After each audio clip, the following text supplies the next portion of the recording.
नमस्कार, आपका स्वागत है। दोस्तों, हिंदू संस्कृति में प्राचीन काल से ही ये परंपरा है कि मृत्यु के बाद जब व्यक्ति का अंतिम संस्कार किया जाता है तो मृतक की अस्थियों को गंगा जल में विसर्जित किया जाता है।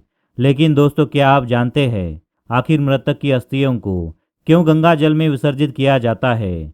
अगर आपको इस बात की जानकारी नहीं है तो इस वीडियो को अंत तक जरूर देखें, क्योंकि आज हम आपको इसी विषय में कुछ बातें बताने जा रहे हैं जो कि स्वयं भगवान विष्णु ने बताई है, जिसका वर्णन गरुड़ पुराण में किया गया है। लेकिन उससे पहले अगर आपने हमारे चैनल को सब्सक्राइब नहीं किया है तो इसे सब्सक्राइब कर लीजिए, ताकि आपको इसे आध्यात्मिक और रहस्यमय जानकारी वाले वीडियो मिल सके।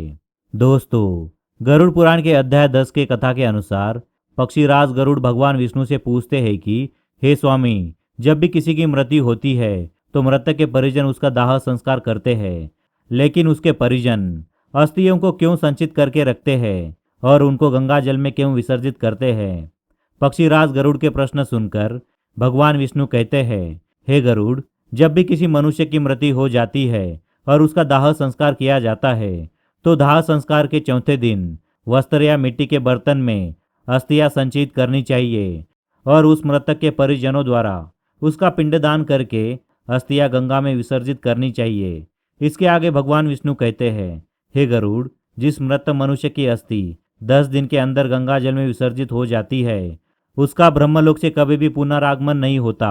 गंगा जल में मनुष्य की अस्थि जब तक रहती है उतने वर्षों तक मृतक की आत्मा स्वर्गलोक में विराजमान रहती है। इसके आगे भगवान विष्णु कहते हैं कि गंगा जल के लहरों को छूकर हवा जब मृतक का स्पर्श करती है तब उस मृतक के पाप उसी समय नष्ट हो जाते हैं। हे गरुड़, जैसा कि तुम जानते हो कि महाराज भगीरथ ने कठिन तपस्या कर गंगा देवी को अपने पूर्वजों का उद्धार करने के लिए उन्हें ब्रह्मलोक से भी भूलोक लेके आए थे, और उसके बाद गंगा जल के स्पर्श से भस्मसात हुए राजा सागर के सभी पुत्रों का उद्धार होकर वह सभी स्वर्ग पहुंच गए थे।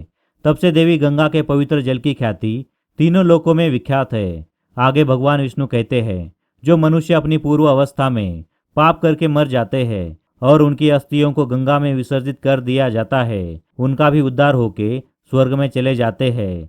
साथ ही कोई मनुष्य सभी प्राणियों की हत्या करने वाले किसी बाघ या हिंसक प्राणी के हाथों मर जाता है और जब वो नर्क जाने लगे तभी उसकी अस्थियां गंगा जल में गिर जाती है तो वो दिव्य विमान में देवलोक चला जाता है। इसलिए हर मनुष्य को अपने परिजनों की अस्थियों को हमेशा गंगा जल में विसर्जित करनी चाहिए। इसके अलावा यदि कोई व्यक्ति वन में चोरों के डर से मृत्यु को प्राप्त हो जाता है या मृत्यु के पश्चात उसका शव प्राप्त ना हुआ हो तो जिस दिन उसके निधन का समाचार मिले उसी दिन उसका कुश का पुतला बनाकर उसका दाह संस्कार करे और उसके भस्म को लेकर गंगा जल में विसर्जित करे। इससे भी उस मृतक की आत्मा को इस मृत्यु लोक से मुक्ति मिल जाती है और मृतक की आत्मा स्वर्ग चली जाती है।